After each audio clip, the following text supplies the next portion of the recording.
A boy stands barefoot on sun-baked ground, staring at a horizon that looks endless until you realize the horizon is a wall. Not a real wall of stone, but a wall made of class, money, and the quiet sentence Australia used to hand out at birth. You will go only as far as your family can afford, and then years later, that same boy will sit in rooms where men decide wars, wages, and the future of a nation. The twist is brutal and simple. He doesn't get there by being chosen. He gets there by refusing to stay put. William John McKell is born on 26 September 1891 in Pambala, on the far south coast of New South Wales. Beautiful country, but not the kind that hands you power. His father is a butcher. The work is hard, the margins thin, the days measured in early mornings and the smell of blood and sawdust. In the Australia of the 1890s, a working-class child is expected to learn obedience before ambition. Education is a privilege, not a promise. And yet, from the start, McKell is the kind of boy who watches how adults talk when they think children aren't listening, who notices which men get heard and which men get told to wait. When the family moves to Sydney, the city is loud with opportunity and cruelty at the same time. It's the kind of place where a person can reinvent themselves, if they can survive long enough to try. McKell goes to public schools, including Fort Street, a place that can lift a bright student upward, but only if life doesn't drag him back down. And life tries. Money is tight. The future is not a straight road. It's a narrow plank over water. He leaves school early and becomes a clerk. It's not glamorous, but it's close to the machinery of society. Papers, signatures, rules. He learns how decisions are made, how a single line on a form can change a person's life. At night, when other young men are drinking away their exhaustion, McKell studies. He takes classes, pushes himself through the long grind toward the law. It's a strange kind of rebellion, not shouting in the street, but building a weapon out of knowledge. In a country where the law has often been used to keep working people in their place, he decides to master it. By 1917, he is admitted as a solicitor. Think about that year. The world is at war. Australia is tearing itself apart over conscription. Whether the state can force men to fight overseas, families are split, friendships collapse. The labor movement fractures under the pressure. The air is thick with accusation.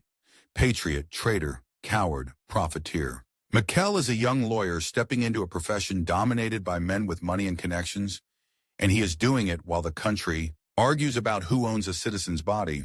He sets up practice in Redfern, a working-class suburb close to the rail yards and factories, where the streets carry the weight of rent, injury, and unemployment. This is not the law of polished boardrooms. This is the law of eviction notices, workplace accidents, and men who can't afford to be sick. McKell's clients are the people who get crushed when the economy shifts. He sees the system from the bottom up, and it leaves a mark. The courtroom is not abstract to him, it's personal.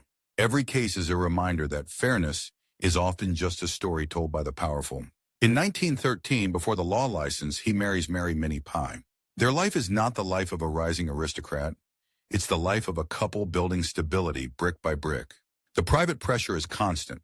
Earn enough, keep the practice alive, be present at home, and still find time to chase a larger purpose. Politics is not a hobby for someone like McKell. It's a risk. If he fails, there is no family fortune to catch him.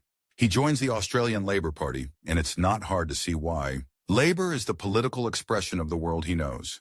Unions, wage earners, people who live by the week. But joining is the easy part. The hard part is surviving the internal battles, because labor is not a single voice. It is factions, personalities, grudges, ideals, and compromises. It is a movement that wants to change the system while also needing to win elections inside that system. McKell learns early that the enemy is not always across the chamber. Sometimes it's sitting on your own bench, smiling. He enters local government, becoming an alderman on Redfern Municipal Council. Local politics is where reputations are made and destroyed in small, sharp moments. A decision about sanitation, housing, roads, public health. It's unglamorous, but it's real. You can't hide behind speeches when the garbage isn't collected and children get sick. McKell's style begins to form here. Practical, disciplined, focused on what can be delivered, not just what can be promised. He is not the loudest man in the room. He is the one who reads the documents. Then comes the larger stage. In 1917, the same year he becomes a solicitor, he wins a seat in the New South Wales Legislative Assembly, Redfern. He is only 25. The parliament he walks into is not a welcoming club. It is a place where class is visible in accents and suits, where a working-class labor member can be treated as an intruder. And McKell is an intruder, calm, controlled, and stubbornly present. The timing is merciless. Post-war Australia is unstable. The economy lurches. Returned soldiers need jobs. Industrial conflict flares. The Spanish influenza has just swept the world, leaving fear in its wake. Governments rise and fall. The public mood can turn in a week. For a young politician, it's like learning to swim in a river during flood season.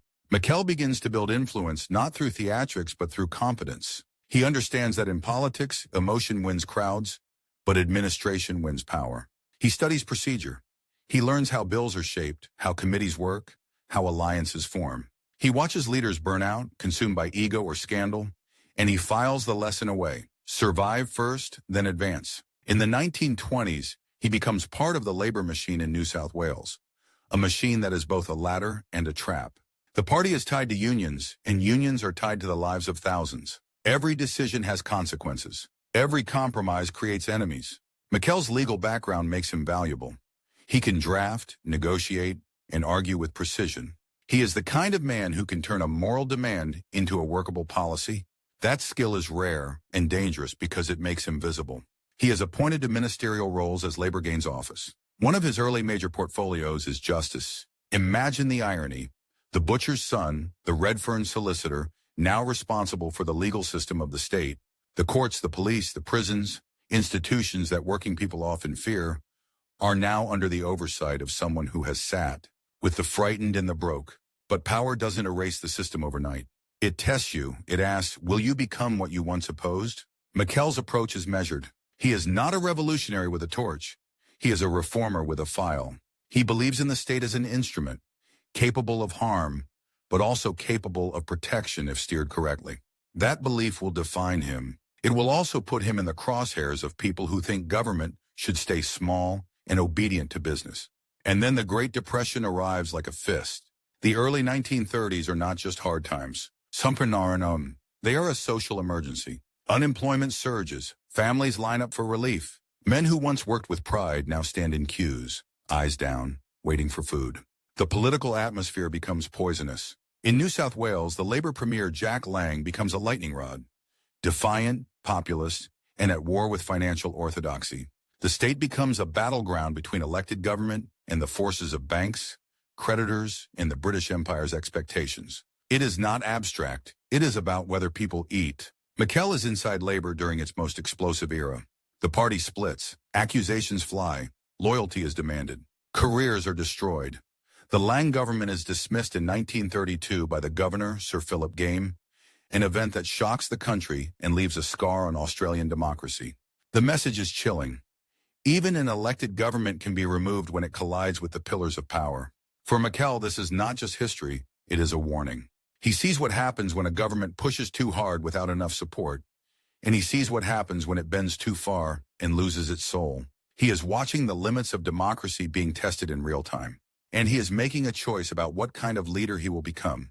He distances himself from the most extreme edges of the conflict, aligning with the more moderate, pragmatic wing that will later be known as Lang Labour's opponents within the broader movement. This is not cowardice, it is strategy. McKell understands that if Labour is to govern again, it must be trusted by enough of the public to win and stable enough internally to survive. But that strategy comes with a cost. Suspicion from radicals, hostility from conservatives, and the constant risk of being seen as a man who compromises too easily. The 1930s grind on. The world darkens. Fascism rises in Europe. Another war approaches like thunder you can hear before you see the storm. In New South Wales, politics is still raw from the Depression and the Lang dismissal.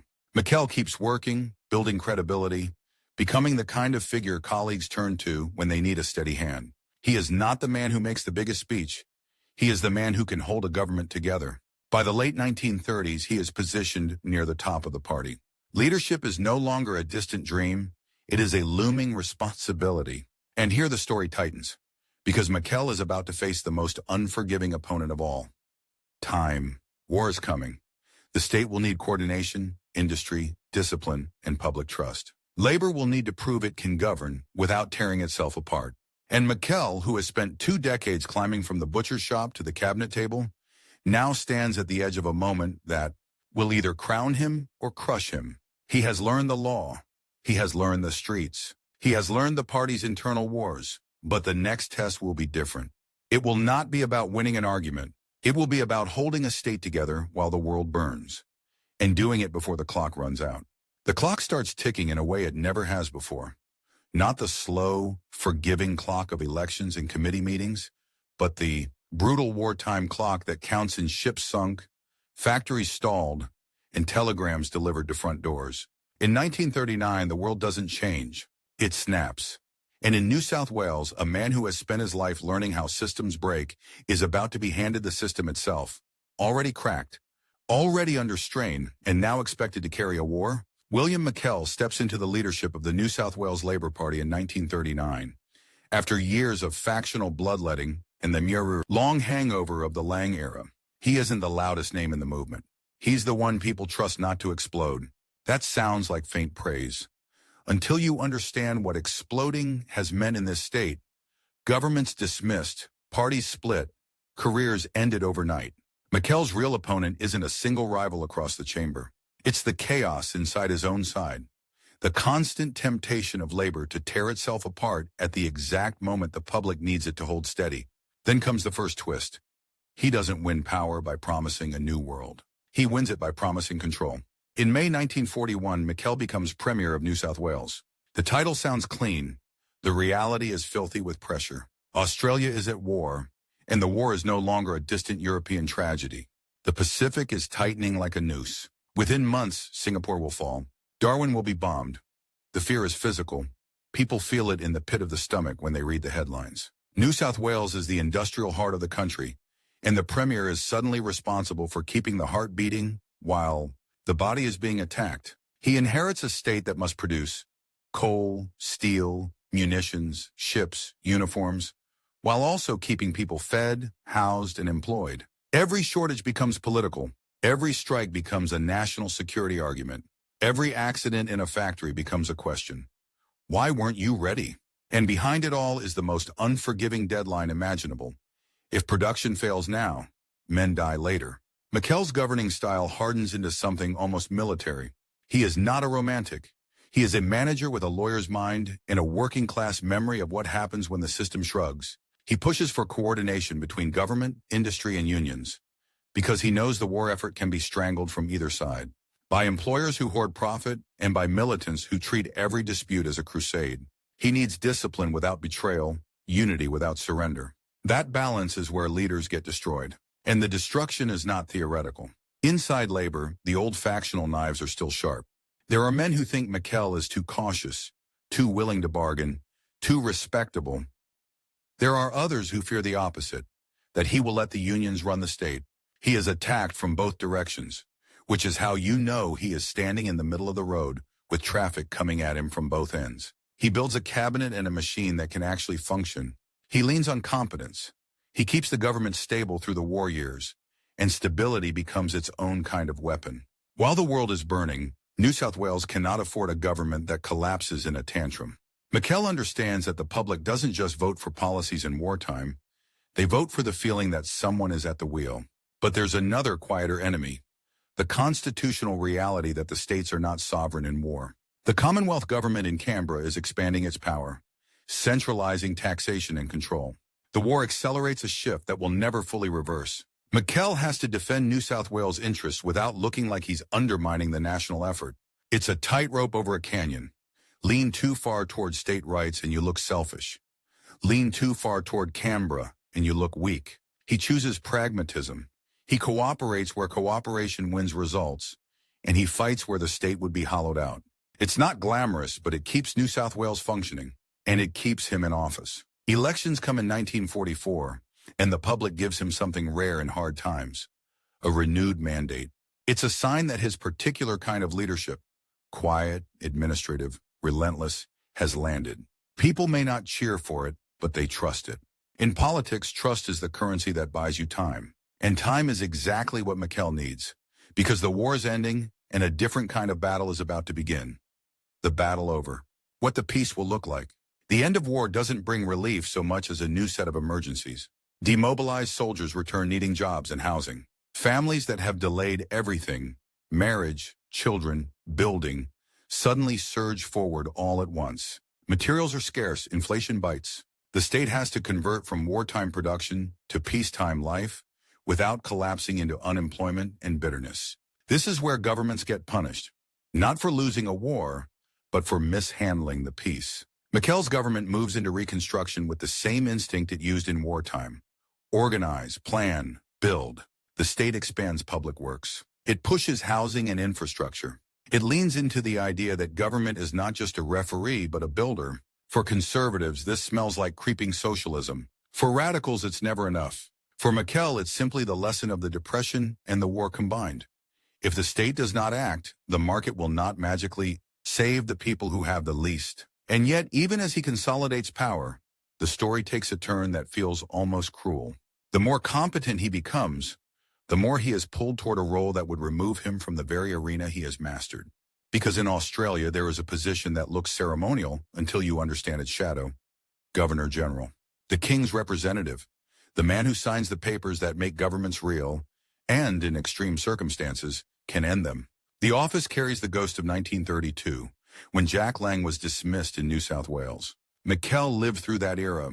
He knows what vice-regal power can do. He knows how it can be used and how it can be feared. So when the idea emerges that William McKell, Labor premier, union-backed working class, might become Governor General, it lands like a match thrown into dry grass. The conservative opposition is appalled. Some in the press treat it as an outrage. A labor man in the king's house. Even within labor, there is unease. Is it a promotion or a trap? Is it an honor or a way to remove a powerful premier from state politics? And then there's the constitutional tension. The Governor General is supposed to be above politics, but McKell is politics. He has lived it, fought it, survived it. The nomination becomes a national argument about legitimacy. Can a partisan leader become the symbol of neutrality? Or is neutrality itself just a costume worn by whoever already has power? McKell, for his part, does not behave like a man chasing a crown. He behaves like a man weighing a risk, because he understands something most people don't. The Governor General is not just a ribbon-cutting figure. In moments of crisis, the office can become the last lever in the machine. And if that lever is pulled by the wrong hands, democracy can be bent. In 1946, Prime Minister Ben Chifley, another labor man, another product of working Australia, recommends McKell for the role. King George VI approves. The appointment is made.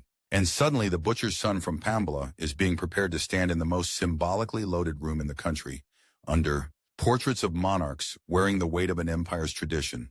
But the cost is immediate and personal. To take the office, he must leave the premiership. He must step away from the direct power he has spent decades building. He must abandon the daily fight, the legislation, the cabinet battles, the party management, for a role where the rules are different and the dangers are quieter. This is where the time limit tightens like a vice, because McKell knows he is walking into an office that demands restraint, and restraint is not passive, it is active control. One misstep, one hint of partisan interference, and he will not just damage himself. He will damage the legitimacy of the office. And in a country still defining its identity between Britain and its own future, legitimacy is fragile. In February 1947, William McKell is sworn in as Governor General of Australia. The visual is stark.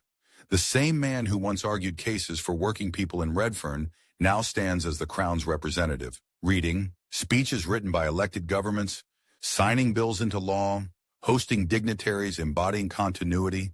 It is a transformation that would sound like fiction if it weren't documented in ink and ceremony. And the tension doesn't disappear. It changes shape. His old opponents don't suddenly respect him. Some never forgive the appointment. Some insist it politicizes the office. Others watch him like hawks, waiting for proof that a labor man cannot be impartial. McKell's conflict becomes psychological as much as political. He must prove, day after day, that he can be trusted with power he is not supposed to use. He enters Government House with the memory of 1932 still alive in the national bloodstream. He knows what people fear, that vice-regal authority can be a blade hidden in velvet. And he knows that if Australia ever faces a constitutional crisis again, the Governor General will be at the center of it, whether he wants to be or not. So he does what he has always done. He reads the documents, he follows the rules, he keeps his counsel. He becomes deliberately boring, Because in that office, boring is safety. Boring is stability. Boring is the sound of a democracy continuing to breathe. Yet even in the quiet, history keeps moving. Australia is changing fast. Post-war migration, economic expansion, the early Cold War anxieties that turn unions and left-wing politics into targets. Governments in Canberra rise and fall. The country debates its place in the world, its loyalty to Britain, its relationship with the United States, its fear of communism, its hopes for prosperity. McKell stands at the intersection of all of it. A man who once fought for power, now tasked with making sure power transfers peacefully. And here is the final sting of this act. The higher he rises, the less he is allowed to speak in his own voice. The premier could argue. The governor-general must listen. The politician could fight. The vice-regal figure must endure. By the time his term progresses, the public sees the ceremonies, the speeches, the handshakes. But underneath the real drama is restraint under suspicion. An ex-politician living inside a role that demands he pretend he never was one. Every day is a test of discipline. Every public appearance is a performance of neutrality. Every private thought must be locked away. Because if he fails, it won't just be his reputation that collapses. It will be the fragile trust that the system can hold, even when the people inside it have histories, loyalties, and scars. And McKell knows something else, something that makes the pressure sharper. He is not immortal in that office. His time is limited. The term will end. The scrutiny will not. What he does now will follow him long after he leaves Government House. So he keeps the machine running. He keeps the temperature down. He keeps the country's rituals intact while the nation itself is transforming. And as the years move forward, the question stops being whether William McKell can rise. He already has. The question becomes far more dangerous, whether he can step down without the story turning on him, and whether the boy who refused to stay put can survive the one role where movement itself is forbidden. The first thing you have to understand about William McKell as Governor General is this. The job looks like velvet, but it's wired like a bomb. He walks into Government House in 1947 with a reputation that is both his shield and his target. Labor premier, union roots, a man who has lived inside the machinery of power, and now he's expected to become the symbol of power without touching it. The country doesn't just watch him, it waits for him to slip. Because if a former partisan leader can't be above politics, then the whole idea of the Crown's representative being neutral starts to look like theater. And the clock is already running. Not because there's an election date circled in red, because there's a term limit, a finite stretch of years in which he must prove something almost impossible, that a man with a political past can be trusted with constitutional authority. Every month he lasts without scandal is a victory. Every day he missteps could become a precedent that haunts Australia for decades. He chooses the most dangerous strategy of all, restraint so strict it feels like self-erasure.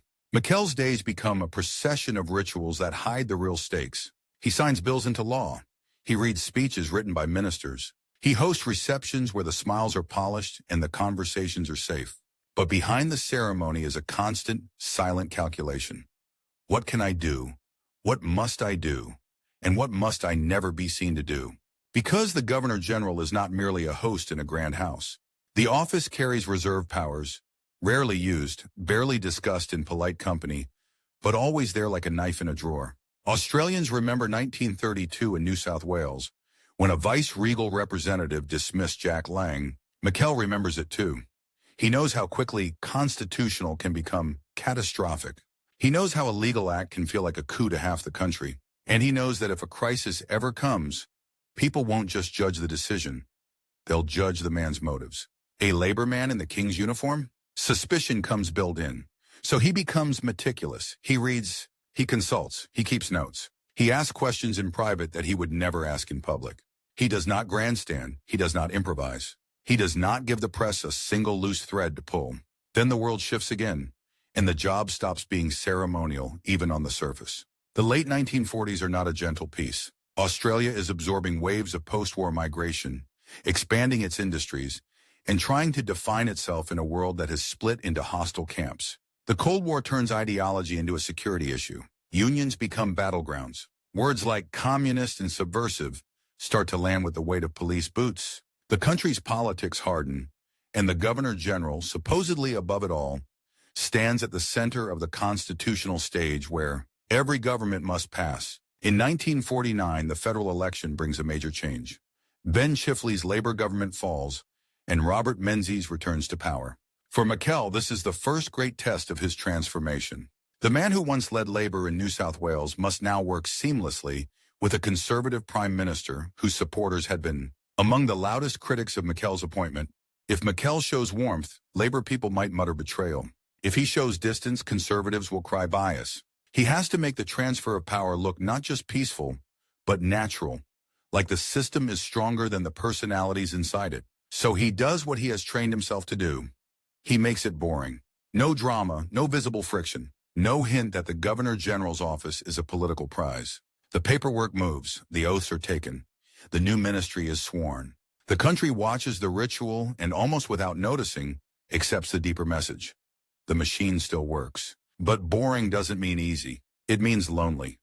McKell's conflict is no longer a rival across the chamber. It's the constant pressure of interpretation. Every handshake becomes a headline risk. Every invitation list can be read as a signal. Every public word is weighed for hidden meaning. He is a man who once fought openly, now forced to fight invisibly, against suspicion, against the temptation to correct the record, against the human urge to defend himself. And then comes the issue that turns Australian politics into a fever, the attempt to ban the Communist Party. Menzies' government pushes hard, arguing that communism is not just an opinion, but a threat to national security. The debate is explosive. It splits families, unions, workplaces. It turns patriotism into a weapon. It makes people look at their neighbors differently. And in the middle of it sits the Governor General, the constitutional gatekeeper who must act on ministerial advice while the country argues about the boundaries of freedom itself. McKell's role is not to decide policy, but he cannot escape the gravity of what is happening.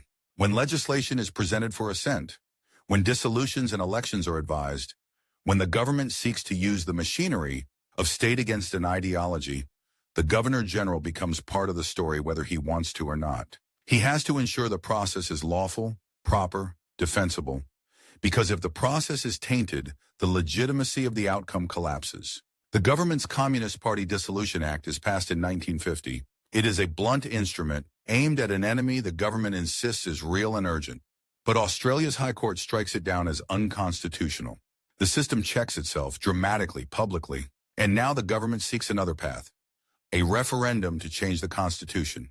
This is where the tension tightens again, because referendums are not just votes, they are national arguments about identity. In 1951, the referendum is held, and it fails narrowly. The country says no, not because everyone loves communism, but because enough Australians fear what the power could become in the wrong hands. The result is a shock to the government and a signal to the nation. Even in fear, there are limits. McKell, watching all this from the vice-regal seat, learns a brutal lesson about his own position. He must embody stability while the ground shakes. He must be the calm face of the state, while the state argues with itself about what it is allowed to do. And the pressure doesn't stop there. In 1951, Menzies seeks a double dissolution election, one of the most dramatic constitutional mechanisms in Australian politics, triggered by deadlock between the House of Representatives and the Senate. It's the kind of moment where the Governor General's signature is not just ink, it's a lever that can reshape the political landscape. McKell must act on advice, but he must also ensure the constitutional conditions are met.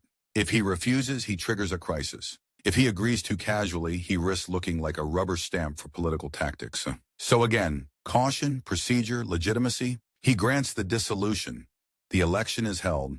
The government returns. The system absorbs the shock. From the outside, it looks like smooth governance. From the inside, it is a constant exercise in controlled risk. McKell is living with the knowledge that the office he holds can become the center of a storm at any moment, and that his own history makes him the easiest person to blame if the storm comes. And yet, in the middle of these constitutional flashpoints, he also becomes the face of a changing nation. Australia in the early 1950s is growing richer, more urban, more confident.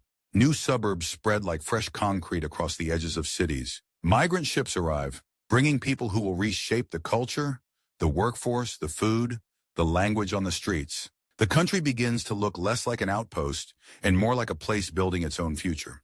McKell travels, opens institutions, meets communities, performs the public duties that seem small until you realize what they do.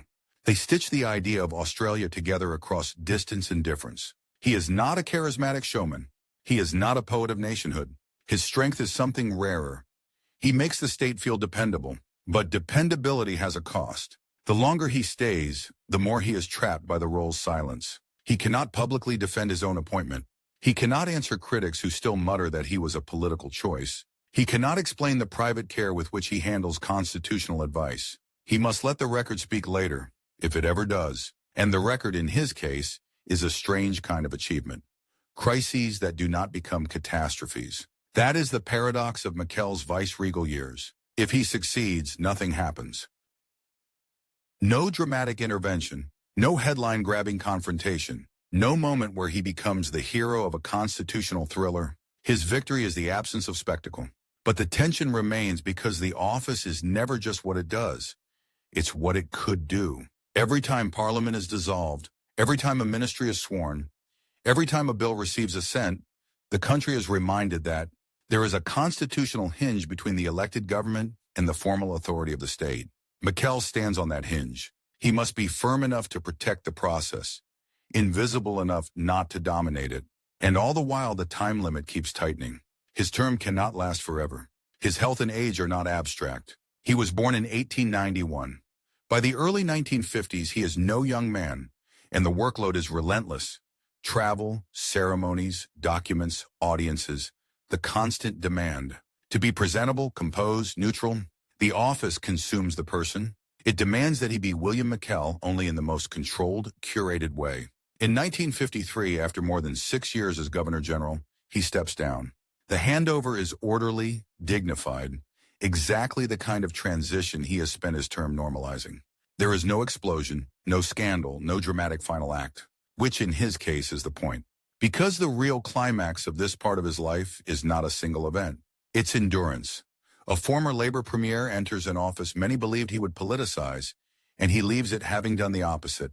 He proves, through discipline and restraint, that the system can absorb a man with a past and still function as if it has none. He doesn't erase suspicion by arguing with it.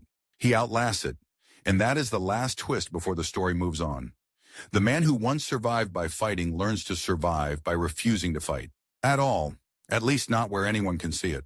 He walks out of Government House not as a conqueror, not as a martyr, but as something far harder to dramatize and far harder to achieve. A stabilizer. And now with the uniform put away and the official voice gone quiet, the question becomes dangerously human again. What happens to a man who has spent his life inside power when power finally lets go?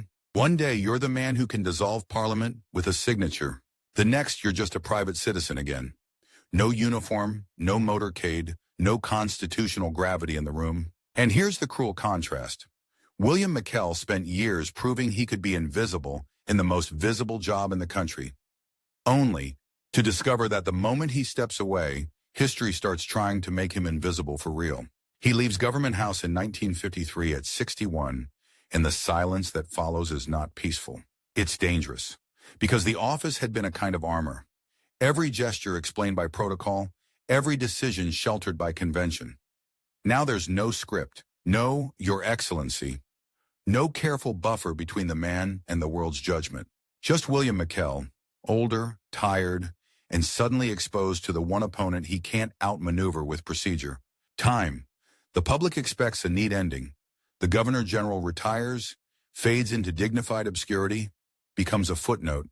But McKell doesn't vanish. He returns to New South Wales and takes on roles that keep him close to the machinery of civic life. Quiet, administrative, unglamorous. Work where the stakes are real but the applause is minimal. He becomes Chancellor of the University of Sydney, a position that sounds ceremonial until you picture the post-war university swelling, with new students, new disciplines, new arguments about what Australia should become. He sits at the head of an institution that is both a factory for the future and a battlefield of ideas. And he does what he has always done. He steadies it. Yet even in these calmer years, the old conflict follows him like a shadow that won't detach. People still remember what he was before the vice-regal office, a Labor premier, a union man, a political operator. Others remember what he became, the Governor General who refused to become a weapon. And those two images don't merge easily. They rub against each other, sparking the same question again and again. Was he ever truly above politics, or did he simply learn how to hide politics behind perfect restraint? McKell can't answer that question publicly in the way a modern politician might. He doesn't go on radio to defend his legacy. He doesn't write a tell-all memoir to settle scores. He doesn't tour the country giving speeches about what really happened.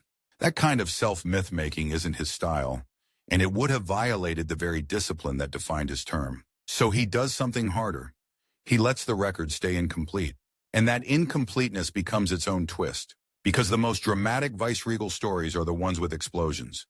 Dismissals, refusals, constitutional brinkmanship. McKell's story is the opposite.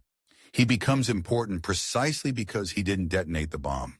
He handled the office in a way that made later crises imaginable. He helped normalize the idea that a governor general could be politically experienced and still behave with restraint. That sounds like a compliment until you realize the darker implication. By proving the office could be held quietly, he also helped preserve the office's hidden power, untested, intact, waiting for a future moment when someone else might use it. So his legacy is not a monument. It's a mechanism. In the years after he steps down, Australia keeps changing at speed. The Cold War hardens. The alliance with the United States deepens. Television begins to reshape politics into performance. The country grows more confident, more suburban, more modern, and less patient with old-world symbols. The crown remains, but the emotional distance between Australians and the monarchy slowly stretches. In that shifting landscape, McKell's kind of authority, formal, restrained, almost deliberately colorless, starts to look like a relic. To some and a safeguard to others. And then comes the most human part of the story, the long tale of life. McKell lives for decades after leaving the highest office he would ever hold. Decades. That's the time limit that becomes its own pressure. Not the deadline of a term, but the slow, relentless test of whether a life's work holds up when the headlines move on. He watches new leaders rise. He watches old battles return in new forms. He watches the country argue about identity, security, freedom, loyalty. Arguments that echo the ones he stood beside in the early 1950s, only louder now, amplified by a faster media and a sharper political style. And all the while he ages. The man who once had to be careful with every public word now has to be careful with his body. The enemy is no longer suspicion in Parliament or criticism in newspapers. It's frailty. It's the narrowing of days. It's the quiet indignity of needing help. For someone who built his life on control of self, control of process, control of risk, aging is the one arena where control is always temporary. But even here, there's a kind of stubborn continuity. McKell doesn't reinvent himself as a celebrity elder statesman. He remains what he always was at his core, a worker of systems, a man who believed that institutions matter, that procedure matters, that stability is not an accident, but a craft. He had come from a childhood where security was not guaranteed, where education had to be fought for, where advancement required discipline. That early scarcity never fully leaves him. It becomes the engine of his adult life, the instinct to build something solid enough that it won't collapse when people panic.